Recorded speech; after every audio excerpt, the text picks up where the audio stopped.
Hey guys, welcome to the second part of 5.7 Converting Measures Notes. This is the first video, but the second part, most of you should have done this first part of the notes with me in class. We're going to do a couple of the problems together here. We're going to start down here at number 2. We're going to be converting 57 fluid ounces to some number of cups. So let's go ahead and get started.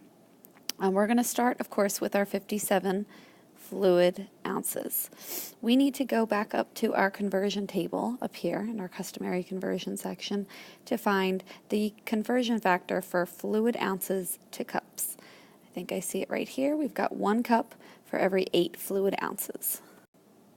Now we want to remember to make our fluid ounces be on the bottom. So right now we're multiplying and we have 8 fluid ounces. Oh, that's supposed to be OZ for every 1 cup. When we multiply that through, we end up with 57. We can cancel out these fluid ounces times 1 cup over 8. When you go ahead and you can use your calculator to do this, divide 57 times 1, which is just 57, by 8, so 57 divided by 8, and we should end up with 7.125 cups. Now go ahead and try number 4 on your own here. We have 67 inches, and we're converting that to feet. So you're going to want to look back and find somewhere up here where we have a conversion factor comparing feet to inches.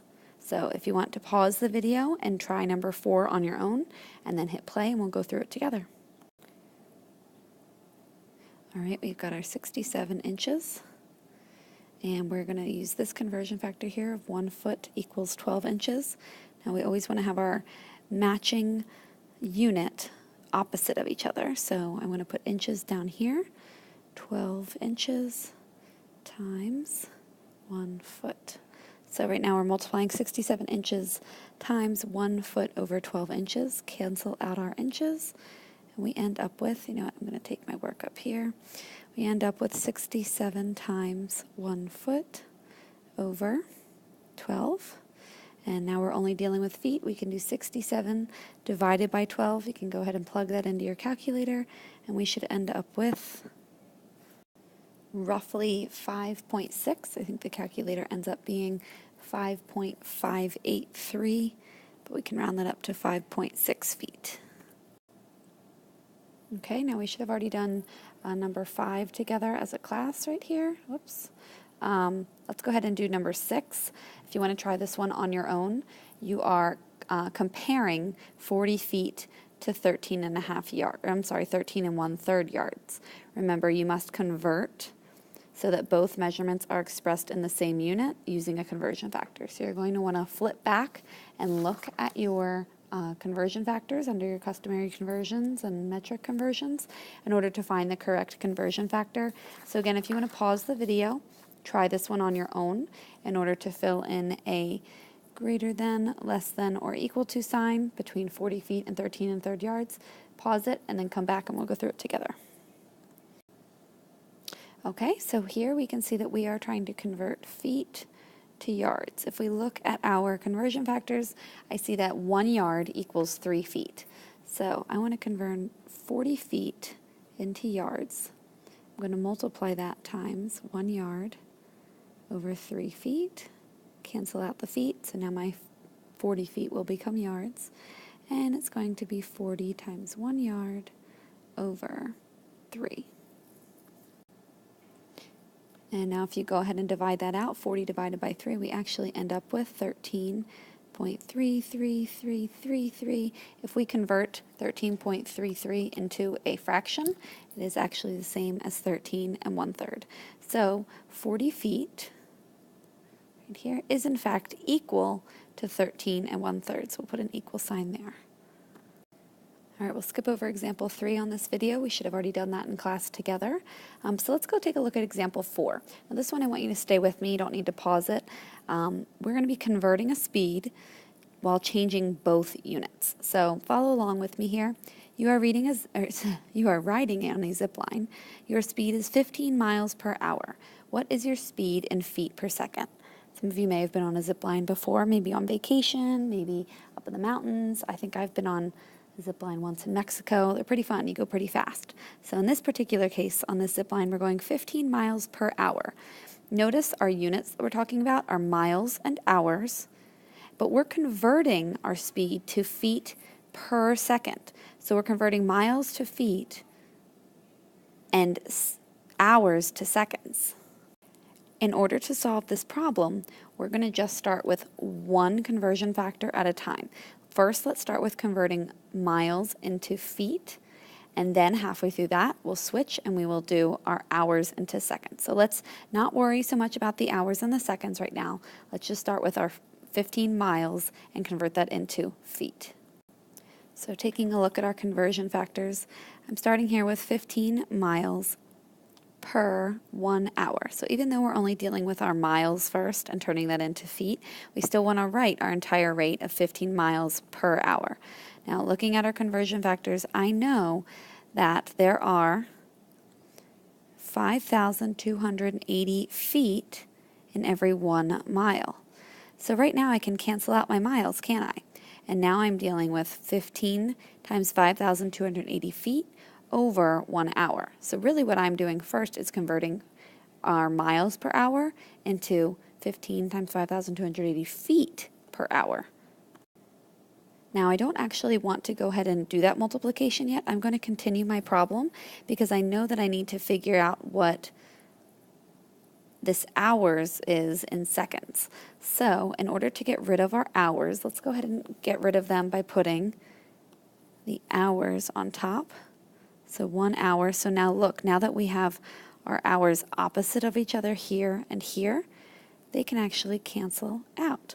For every 1 hour, let's think, how many seconds are there? Some of you might know that there's actually a very large amount of seconds, 3,600 seconds to be exact, but I don't really know that off the top of my head. So I know that for every 1 hour, there are 60 minutes. Now I'm not done yet because I still need to find out feet per second. Right now, I only know my feet per minutes. So let's get rid of these minutes, and we'll go ahead. In 1 minute, how many seconds are there? There are 60 seconds. Now we can cancel out our minutes. Notice that we're able to cancel out anything that's opposite of each other, even if we have to skip over a row, kind of like this one right here. Hours are down below, hours are up top. We can cancel them out, even though we had to skip over our feet and miles here. So just to recap what we're doing here, we're converting miles into feet first, and then our hours into seconds. We may have actually even been able to skip this step here, and instead of doing 1 hour over 60 minutes, we could have gone directly to seconds and did 1 hour over 3,600 seconds. But like I said, I don't always think on the top of my head, oh, there's 3,600 seconds per hour. I know that there's 60 minutes per hour and there's 60 seconds per minute. So in order to solve this problem, let's go ahead and multiply everything through on this entire multiplication problem. I'm going to bring my work just one line lower. So I'm multiplying 15 times 5,280 feet. Keep my feet there since I never canceled them out. Over 1, there we go, 60 times 60 seconds. We never canceled out our seconds. So as you can see already, we're dealing with feet per second.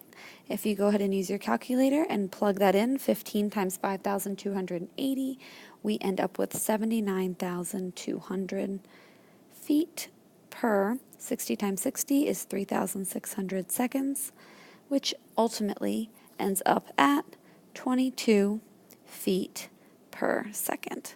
So what we did there was divide 79,200 divided by 3,600, and we get 22 feet per second. All right, go ahead and try the on your own problems, numbers 10 and 11. If you want, again, to pause your video right now and try 10, an oil tanker is leaking oil at a rate of 300 gallons per minute. What is this rate in gallons per second? So you're changing minutes to seconds. And then number 11, you're changing both units again, just like we did for example 4. A tennis ball travels at a speed of 120 miles per hour. What is this rate in feet per second? Go ahead and give both of those a try and then come back. All right, so for number 10, I want to start with 300 gallons per minute, 1 minute. I want to keep my gallons, so I'm not going to worry about them. I do want to change minutes into seconds, though.